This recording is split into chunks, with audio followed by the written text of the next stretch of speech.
Hi friends, this is your pal Scott Garibay, and today we're going to talk about American comics, and I am going to give you my take on my field report for May 3rd, 2025 Free Comic Book Day. So basically I went to my friendly local comic shop. Now I said but there's actually multiple around here, but I have one that I go to every week and I give them my comic book dollars. And that's an interesting conversation, why they get my comic book dollars and other comic shops don't. But I went to my primary comic shop and I arrived there at 10:40 in the morning. And I didn't know when they opened on Saturday, right? So I didn't know, I was just getting there as early as I could. I had a busy morning and I was like, oh, well, I was hoping that I could get there so that any like super high-end premium comics, I would have a good chance of getting them. Now, they did not have any super high-end premium comics this year. In years past, I've actually gotten hardback mouse guard books and things like that, things that are really special, right? But actually, I'm kind of glad that's going away. You don't want people running. So they had a bunch of comics that were just bog standard comic books, right? They had about 30 different titles, more titles than I've ever seen before.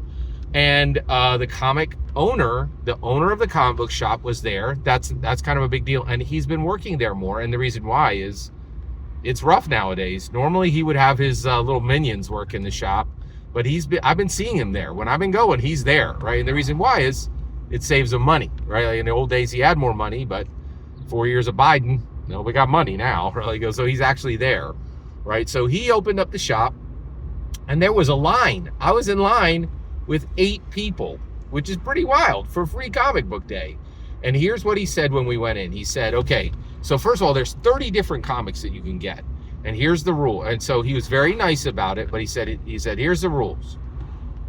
You could take 10, okay? You get 10 different comics, right? So you couldn't take one of everything, right?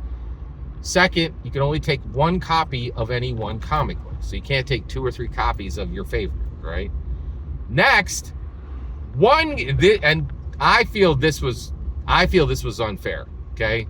I didn't like this. Now, I didn't have to worry about it because it was just me. But he said, 1 copy per family, right? Now, that gets interesting because I guess, like, there was a father and son there, right? Now, I'm not even sure what the rules were, right?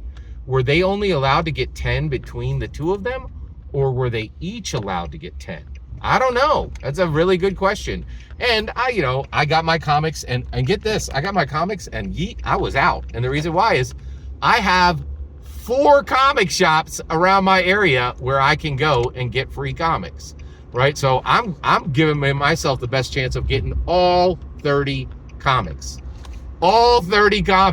right? Like, that's a lot, right? And so I'm going to another comic shop and I took a look at all the covers and I'm going to try to get comics that I wasn't able to get at the first place, right? So that way I'll be able to get one of every free comic that's out. And so I didn't get to see what happened with that family, right? But that's pretty interesting. Now, honestly, I feel like if you bring your whole family, you guys should leave with 40, 50 comic books if you brought 4 or 5 people, right? But, it's his shop. It's his shop and his rules, But I had a great day at my primary friendly local comic shop. It was very nice. And I'm very thankful to live in America where every single year you can go to the comic shop and they'll give you a stack of 10 comics for nothing. That's pretty dope. Every single word you just heard in this video is my humble opinion. The important part is when I get to hear your humble opinion, when you get in the comments and send your traffic. Please consider subscribing and have a fetch millennium.